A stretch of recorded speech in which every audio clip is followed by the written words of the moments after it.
చేయలేక బయటకు వెళ్తున్నాడా, లేదంటే రాజకీయాలు నచ్చక బయటకు వెళ్తున్నాడా, లేదంటే వ్యాపారానికి ఇబ్బందులు బయటకు వెళ్తున్నాడా, ఎలా భావించాలి ఇవన్నీ చెప్పిన తర్వాత మళ్ళీ మీరు మళ్ళీ అదే మొత్తం స్పీచ్ ఆఫ్ ఇవ్వండి అలాంటి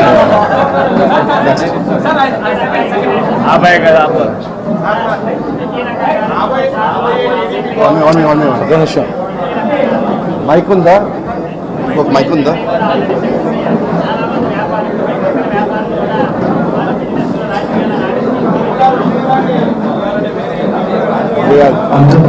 వాళ్ళు అదర్స్ బిజినెస్లో రాణిస్తున్నారు, మీరు ఎందుకు అట్లా క్వశ్చన్ తీసుకున్నారా? అంటే అందరూ నాలా పోరాడుతున్నారా? అందరూ ప్రైమ్ మినిస్టర్ క్వశ్చన్ చేస్తున్నారా? చీఫ్ మినిస్టర్ క్వశ్చన్ చేస్తున్నారా? చేయడం లేదు కదా. I want to say the two words. Sir. Hey, Chitti.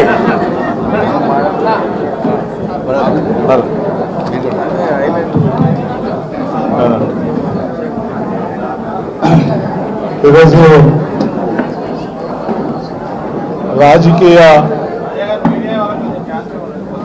మీరు అడిగిద్దరు సార్, నేను చెప్పింది కదా మీరు అడిగిద్దరు.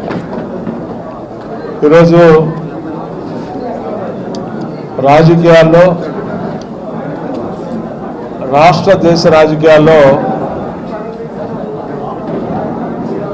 గల్లా జయదేవ్ గారు తీసుకున్నటువంటి నిర్ణయం ఒక రకంగా బాధ, ఇంకొక రకంగా ఒక గొప్ప సందేశాన్ని ఆయన ప్రస్తుతానికి కంటెస్ట్ చేయను అని చెప్పే విధానంలో తను ఈ రాజకీయాల్లో ప్రవేశించిన దగ్గర నుంచి ప్రవేశం తాతగారు ఎన్జీ రంగ గారి స్ఫూర్తితో ప్రవేశం జరిగిన, ప్రవేశించిన తర్వాత తను గుర్తించినటువంటి ఎలాంటి సమస్యలు నేను రాజకీయాల పట్ల ఎదుర్కొంటా ఉన్నాను, అంకిత భావంతో ప్రేమతో గౌరవంతో వచ్చినా కూడా కొన్ని చేయాలనుకున్నా కూడా చేయలేనటువంటి పరిస్థితులు ఎట్లా ఏర్పడతాయి, తను ఎంతో గౌరవంతో ఆయన నిర్ణయం తీసుకున్నప్పటికీ మనందరం కూడా గుర్తుపెట్టుకోవాల్సింది, ఆ రోజు అమరావతి రాజధాని కోసం, రైతుల కోసం, ప్రజా రాజధాని కోసం లాఠీ దెబ్బలు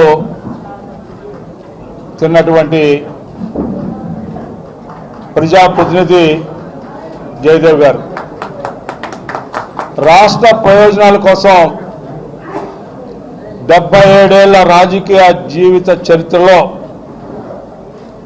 భారతదేశం సైతం గర్వపడేలాగా ప్రధానమంత్రిని రాష్ట్ర ప్రయోజనాల కోసం ప్రశ్నించినటువంటి ధీరుడు వీరుడు మన జయదేవ్ గారు. ఎందుకు నేను ఈ అంశాన్ని చెప్తా ఉన్నానంటే, ఉన్నంతకాలం రాజీ లేని పోరాటం చేయాలి, ప్రజాసేవ చేయాలి, నువ్వు ఉండాలి బాబు. అది నువ్వు ఎందుకు తీసుకున్నావు ఈ నిర్ణయం అంటే,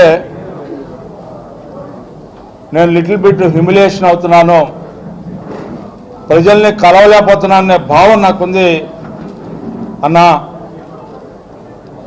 అని నాకు మొన్న ఢిల్లీలో చెప్పినప్పుడు,